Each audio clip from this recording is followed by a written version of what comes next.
Halo semuanya, selamat datang kembali di video analisa harian XAUUSD bersama Amandana, dan ini adalah analisa harian emas pada hari ini tanggal 3 Juni 2025 hari Selasa. Seperti biasa, jika kalian semua suka dengan videonya, jangan lupa like dulu videonya, subscribe bagi yang belum subscribe, hidupkan lonceng, dan di-share ke yang lain. Oke, bagaimana kemarin malam? Seperti yang sudah saya katakan pada saat saya live kemarin sore, di sini sebenarnya bisa kita ekspektasikan marketnya untuk turun, dan saya kemarin lebih prefer ambil buy-nya adalah sekitaran 3330 sampai di 3323 maksimumnya. Tapi kemarin ternyata marketnya lebih prefer untuk menahan di area zona demand yang di sini.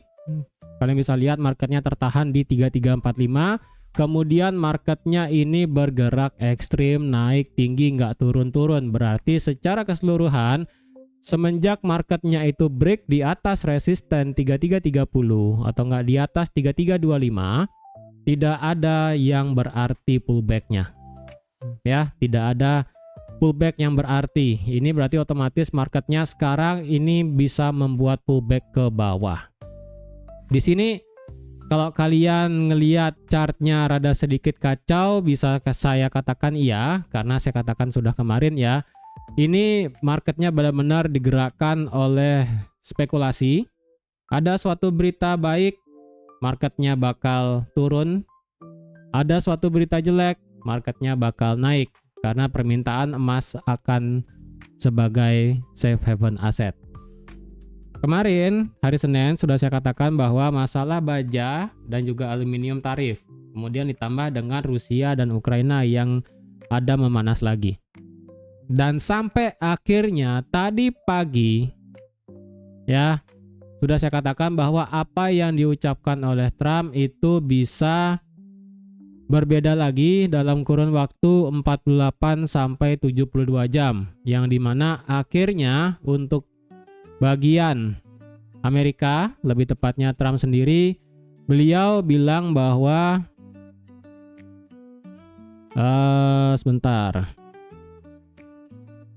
Amerika akan memperpanjang tarif pos di Cina, beberapa barang Cina sampai tanggal 31 Agustus. Kalian bisa lihat ini jam berapa?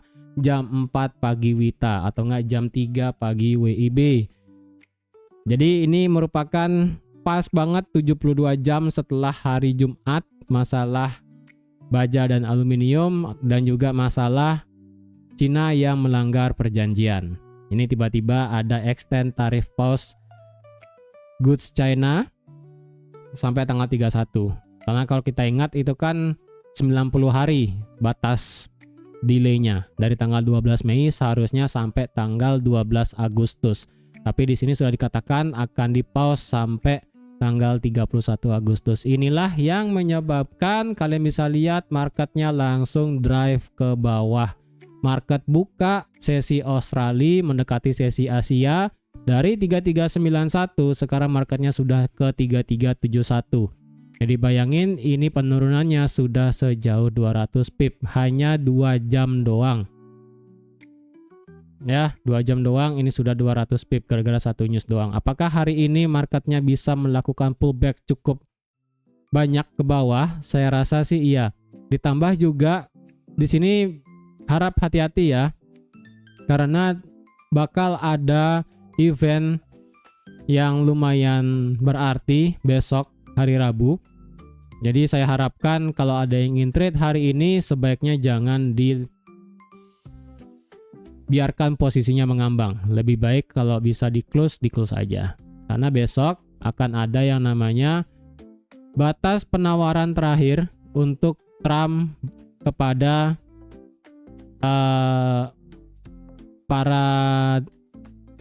bukan para senat sih, lebih kepada para eksekutifnya. Ya. Karena kalau kita tahu beliau kan masalah tarif resiprokal itu secara global itu kan sempat ditentang sama pengadilan perdagangan Amerika. Kemudian pengadilan Amerika bilang itu tidak bisa digunakan sehingga di blok masalah tarif Trump tersebut resiprokalnya. Kemudian Trump mengajukan banding masalah hal tersebut dan besok akan menjadi hal yang penting, apakah dari segi pengadilan perdagangan itu bakal akan memberikan kepastian, bakal meloloskan masalah Trump tarif resiprokal, atau tetap bakal memblok dari resiprokal tarif tersebut. Karena kalau kalian baca bagian pengadilan perdagangan, sebenarnya versi resiprokal tarif ataupun penetapan tarif global itu hanya berlaku jika ekonomi sedang dalam keadaan darurat. Karena itu kalau kita lihat berdasarkan sejarah, itu pernah terjadi pada saat tahun 1970 kalau nggak salah ya, pada saat The Great Depression of America. Karena kita tahu di sana benar-benar marketnya kolaps setelah masa Perang Dunia Pertama. Jadi itu ditetapkan Amerika boleh untuk melakukan yang namanya menetapkan tarif global. Karena pada saat itu The Great Depression terjadi, ekonomi sedang mengalami keadaan darurat, super darurat. Jadi untuk sekarang saya rasa Trump mengadakan reciprocal tarif untuk global itu masih sedikit bertentangan di bagian pengadilan perdagangan. Sehingga itulah yang menyebabkan sebenarnya kita ini kalau ingin trading itu selalu was-was. Kemarin sudah saya katakan bahwa para investor besar, para hedge fund, para spekulator besar itu mereka minggir. Mereka tidak mau masuk ke dalam market yang digerakkan oleh spekulasi ataupun market yang digerakkan oleh suatu berita yang dapat berubah dalam kurun waktu 72 jam. Karena kalau mereka ikut ke dalam arus tersebut, mereka sendiri yang bakal kacau. Jadi kalau kita sebagai ikan kecil mengikuti arus yang besar, kalau bisa kita ikut aja. Mereka sideline kalau ingin trading pada hari ini ataupun pada bulan ini, ya tipis-tipis aja, jangan terlalu maruk gitu kan. Makanya kemarin saya katakan kalau ingin trade jangan terlalu besar resikonya. Lotnya dikecilin, otomatis resiko yang digunakan untuk trading wajib dikecilkan. Jangan menggunakan yang biasanya, ya. Untuk masalah kemarin dari segi Jerome Powell yang mengatakan pada saat live kemarin tidak ada memberikan statement yang bagaimana sih sebenarnya, santai aja. Cuman dari segi masalah China di sini kalian bisa lihat bahwa Trump dan China Presiden Xi Jinping akan melakukan pembicaraan di minggu ini. Entah kapan bakal dilakukan, ya. Apakah hari Sabtu atau hari Minggu entahlah. Kemudian di sini juga ada Eropa akan table talk ke Trump masalah trade on tarif. Jadi gimana ya, masalah market di sini yang benar-benar tiba-tiba berubah. Market bilang A, market bilang B, ini benar-benar bikin kacau, pusing-pusing sejadi-jadinya. Ya, kalau kalian merasa ini marketnya luar biasa aneh dan sebagainya, tiba-tiba break dan wow gitu kan. Ya, kalau kalian bisa ngebaca hal tersebut ya nggak masalah, kalian mendapatkan profit ya bagus gitu kan. Cuman kalau kalian sedang mengalami masa loss, ya karena saya tahu juga di antara kalian yang profit pasti ada yang loss. Jadi saya sarankan kalau misalnya kalian dalam beberapa waktu terakhir akibat market yang berguncang sangat luar biasa besar, kalian merasa loss lumayan ya, atau enggak yang sering MC beberapa hari kemarin, saran saya cuma satu, stop trading dulu. Ya, kasih jangka waktu semisalnya 1 minggu lah ya. 1 minggu atau enggak 2 minggu. Kalian stop dulu untuk trading, kalian enggak usah deposit lagi kalau yang MC, kemudian kalian yang masih ada dana balance-nya stop dulu, jangan ada otak-atik. Kalian uninstall aja MetaTrader-nya. Kalian kalau mau nonton analisa harian juga nggak masalah gitu kan, sebagai referensi aja untuk belajar analisa lagi gitu. Tapi kalau ingin trade, bagi yang mengalami yang seperti tadi, saran saya cuma satu, stop dulu tradingnya, aktivitasnya 1 minggu sampai 2 minggu. Nggak masalah kalian ketinggalan momen, misalnya minggu ini ada NFP, kemudian minggu depan kita ada FOMC dan juga ada data inflasi, nggak masalah ya. Better itu kita mengembalikan psikologinya supaya lebih baik, supaya lebih bagus lagi, supaya kalian tidak emosi ke dalam market. Jadi kalau kalian emosi ke dalam market, kalian itu bakal pecah psikologinya. Kalian yang seharusnya opennya bagus, entah itu entry buy atau sell, kacau semua. Sekalinya sudah kacau, itu bakal merusak psikologi yang sudah kalian bangun. Jadi lebih baik kita reset dulu, santai dulu, ya tenang, baru nanti kita trading lagi. Tapi kalau masih bisa bertahan, bagi yang sudah profit ingin trading terus, ya nggak masalah, selamat gitu kan. Karena sekali lagi setiap orang psikologinya beda-beda, ya. Dan saya tahu psikologi orang itu ada yang cepat pulihnya, ada yang juga yang lambat pulihnya dari suatu kejadian apapun itu. Oke, untuk hari ini secara fundamental kita bakal ada JOLTS job opening. Di sini JOLTS openingnya diperkirakan 7,19, diperkirakan turun menjadi 7,11. Kemarin sih untuk data manufacturing PMI itu mengalami penurunan sedikit dari 48,7 ke 48,5. Ini berarti data USD-nya sedikit merah, makanya kemarin itu marketnya lumayan naik. Dan sekarang kalian bisa lihat sendiri sudah turun ke 3367. Oke. Secara fundamental dan sentimen, saya nggak baca sentimen lah ya, sentimen itu masih nggak jelas. Secara fundamental, tarif itu kemungkinan bakal ada perbincangan lagi dari masalah Eropa, kemudian ada Cina juga.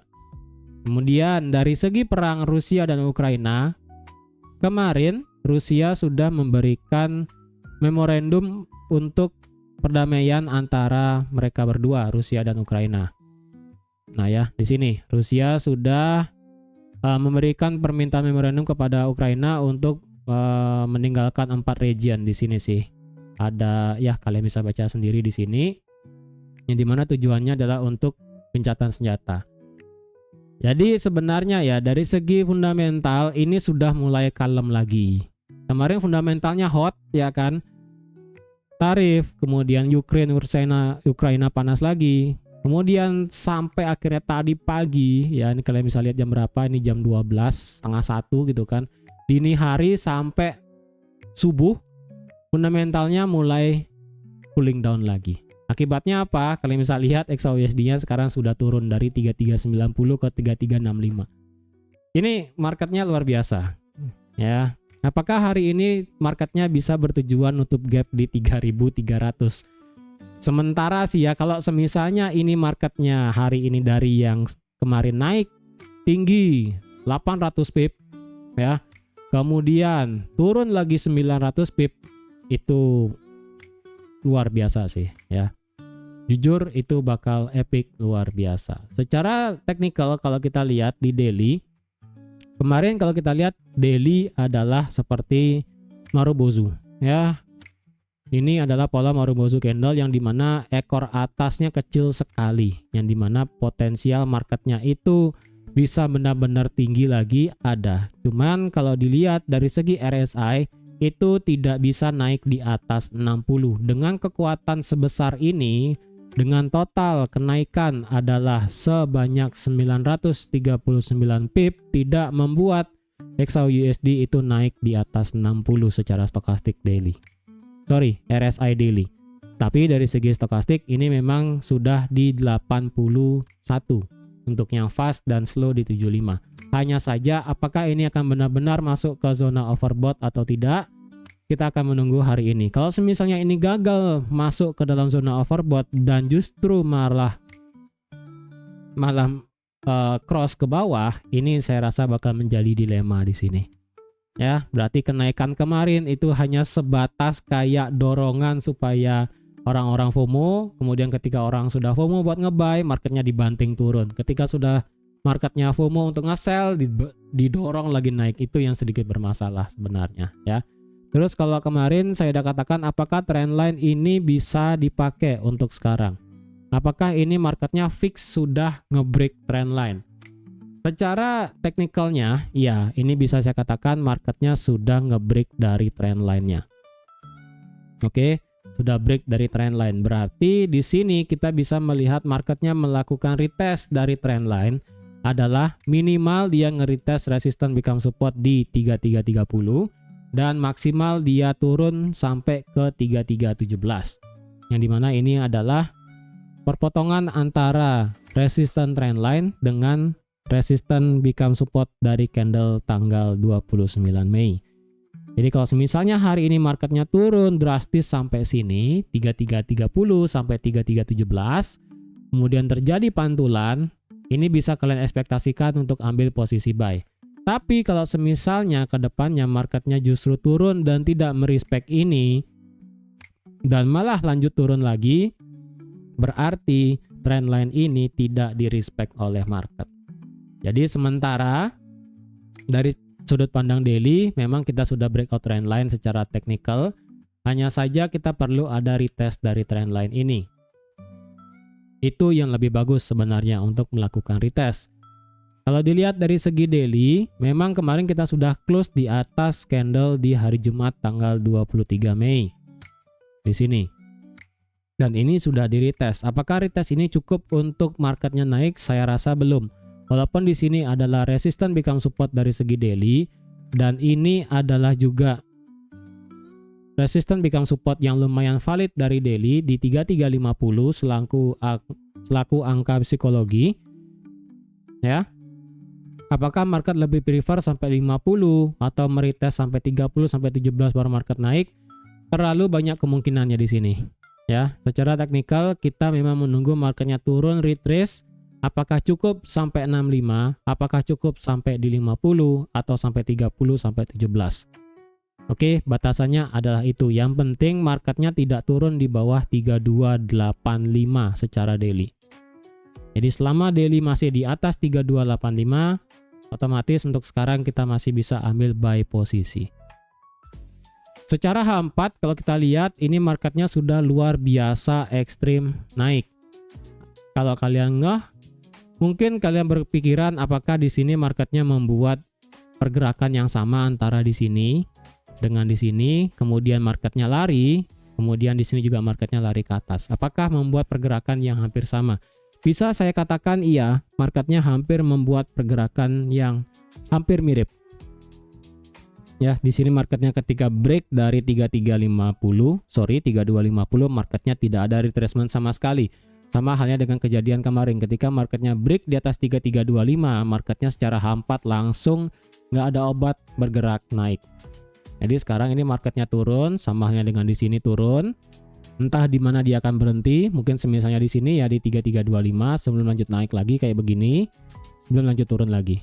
Bisa aja. Ya.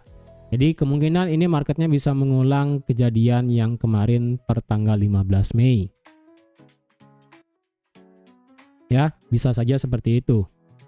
Kalau kita lihat sekarang menggunakan Fibonacci, otomatis kemarin sudah saya katakan marketnya sudah mengalami yang namanya change of character per dia ngebreak 3330.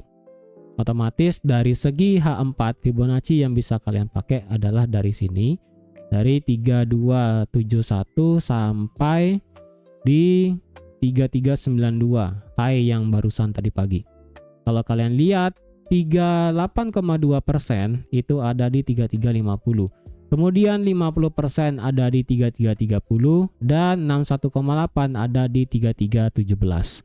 Jadi secara kebetulan angka Fibonacci-nya ini masuk dengan jarak dari resisten daily. Tadi sudah saya katakan di 3365 selaku resisten become support daily candle sebelumnya. Kemudian 3350 selaku resisten daily angka psikologi. Kemudian 3331 sampai 3317 adalah resisten become support dari candle daily sekaligus perpotongan dengan resisten trendline yang tadi. Jadi ini pas ya. Dengan menggunakan Fibonacci kalian bisa pakai yang mana kalian untuk entry. Apakah saya prefer buat nge-sell sekarang? Kalau dicari sebenarnya ini range-nya cukup jauh ya. Dari 3365 sampai ke 3350 itu memang 150 pip. Kemudian kalau dia turun lagi sampai 3332 itu 300 pip. Kalau kalian ingin nekat nge-sell sekarang, saran saya cuma satu, pastikan dia nge-break support yang benar-benar bagus, ambil retrace-nya dan kemudian cari konfirmasinya untuk melanjutkan sell. Kalau tidak ketemu hal tersebut, sebaiknya jangan nekat nge-sell. Walaupun di sini tendensinya marketnya bisa turun untuk retracement lagi. Oke. Kalau dari segi H4 indikatornya adalah stokastik sudah masuk ke dalam zona overbought. Ini tinggal tunggu flat aja. Yang masalahnya cuma satu, yaitu dari segi RSI. RSI di sini berusaha untuk masuk ke zona overbought tapi gagal sepertinya. Dan kalau ini RSI H4-nya drop di bawah 60 lagi, penutupan candle dalam 4 jam kemudian di bawah 60 RSI-nya, itu bisa menciptakan yang namanya penurunan cukup ekstrim, mungkin sampai di 30 atau enggak di 20. Ya. Sekarang coba kita cari untuk area demand di mana bagusnya buat nge-buy. Secara fair value gap, H4 yang bagus adalah di sini memang ya. Di sini ada 2, di sini dan yang di sini. Menurut saya ini adalah fair value gap yang lumayan bagus untuk H4. Tetapi di sini juga ada fair value gap-nya, yang dimana ini fair value gap-nya sudah kena untuk level 1. Ya, ini fair value gap level 1 yang sudah kena karena ini berpotongan dengan resistance become support dari harga 3365. Jadi kalau fair value gap H4-nya ini nanti tidak di respect, marketnya tutup di bawah 3359 secara H4, kemungkinan marketnya bakal bisa lanjut turun untuk mencari fair value gap-nya yang ada di 3331 atau mentok sampai di 3317 61,8 Fibonacci-nya. Ya, itu dari segi H4. Kalau kita cari dari segi time frame H1, apakah 3350 ini bisa untuk dijadikan area demand? Sepertinya ini tidak bisa. Ya, menurut saya ini 3350 tidak bisa dijadikan area untuk kita nge-buy nanti. Ini cukup bermasalah kalau ada yang ingin nge-buy di teritori ini. Kalau dari segi time frame H1, fair value gap-nya sama kayak tadi ya. Yang ada dari range ini sampai sini. Ini adalah resistance become support juga. Berarti otomatis dari segi time frame H1 tidak ada struktur demand yang bagus. Ya, tidak ada struktur demand yang bagus. Kemudian dari segi time frame M30 nggak ada yang bagus juga. M15 ya, sisa ini doang kemarin. Apakah di sini bisa dipakai untuk nge-buy lagi? Saya rasa sih ini enggak. Coba kita ke M5 ya. Ke M5 enggak ada sih.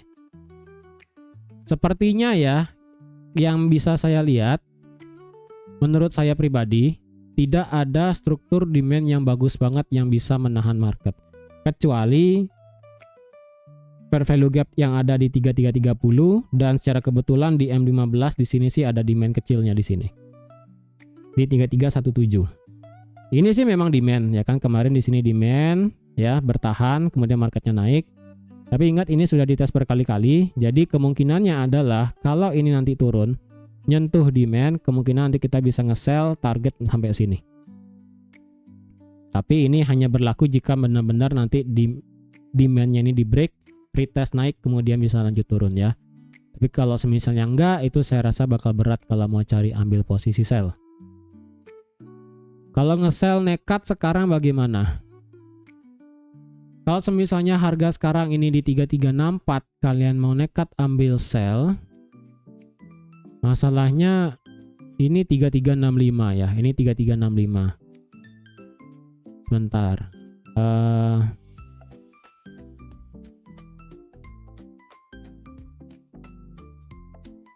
3365 oke. M5 break retest kecil dan lanjut naik. Ini sudah turun. M5-nya sih sudah break di bawah 65 ya. M5 tutup di bawah, kemudian retest dan sekarang ini marketnya tidak kuat lanjut turun. Ya. Oh sorry, tidak kuat untuk lanjut naik sementara yang bisa saya lihat di sini. Minimal sih kalau bisa ya M30-nya tutup di 3365. Kalau kalian ingin nekat sell. Kemudian kalau bisa dibarengi dengan H1 yang tutup di 3365, baru kita bisa nanti ambil posisi sell. Tapi kalau H1-nya masih respect di 3365, kalian mau nanti ambil posisi buy, silahkan. Yang penting nanti kalian jangan terlalu jauh masalah stop loss. Sementara sih ini nggak ada konfirmasinya buat naik. Ya, sementara ini tidak ada konfirmasi buat naik. Tapi kalau ada yang mau langsung nge-buy nanti, maksimal target TP adalah sampai di 3380 dulu ya. maksimal sampai 80, atau enggak kalian mau cari hanya sampai di 75 silahkan. Karena sekali lagi dari segi fundamental ini sudah mulai adem ya, sudah mulai cooling down. Ini juga masih market Asia. London kita nggak tahu apakah bakal melanjutkan kenaikan atau sideways kayak kemarin, atau sesi New York nanti marketnya bisa lanjut turun lagi ke bawah, kita nggak tahu. Jadi kalau misalnya ini masih bertahan di atas 65 dari time frame M30 dan H1, bisa diekspektasikan untuk nge-buy. Tapi misalnya kalau gagal, sebaiknya jangan nekat buat nge-buy di teritori tersebut. Kalaupun ingin nge-sell di bawah 3365, saran saya cuma satu, perlu konfirmasi yang bagus. Walaupun tadi saya katakan tidak ada yang terlalu bisa menahan market jika misalnya break di bawah 3365. Lumayan sih jaraknya ya, dari 3365 turun sampai ke 3350 itu adalah 150 pip. 155 pip, lumayan. Jadi harap hati-hati, harap dipikirkan baik-baik mau ambil posisi apa, apakah buy atau sell. Jangan sampai nekat untuk ambil posisi tanpa adanya konfirmasi. Karena sekali lagi ya, 3365 ini adalah resistance become support daily. Minimal H1 dan juga M30 untuk break. Sementara ini M30 gagal di bawah 3365. Jadi otomatis belum ada kepikiran buat ambil sell dulu. Oke. Jadi saya rasa sekian dulu untuk analisa XAUUSD pada hari ini. Terima kasih sudah menonton video sampai habis. Terima kasih juga sudah like, share, dan subscribe seperti biasa. Saya ingatkan sekali lagi, bagi yang kemarin merasa sudah cukup banyak loss atau enggak yang sudah MC akibat pergerakan market yang lumayan volatil besar, saran saya stop dulu tradingnya selama 1 atau enggak 2 minggu, yang dimana itu saya rasa sudah cukup. Kemudian kalau yang ingin masih trading dan merasa masih profit, silahkan. Yang penting resikonya dikecilkan dan lotnya yang dipakai itu dikecilkan ya. Jadi sekian dulu dan sampai jumpa lagi di analisa harian XAUUSD selanjutnya. Bye bye.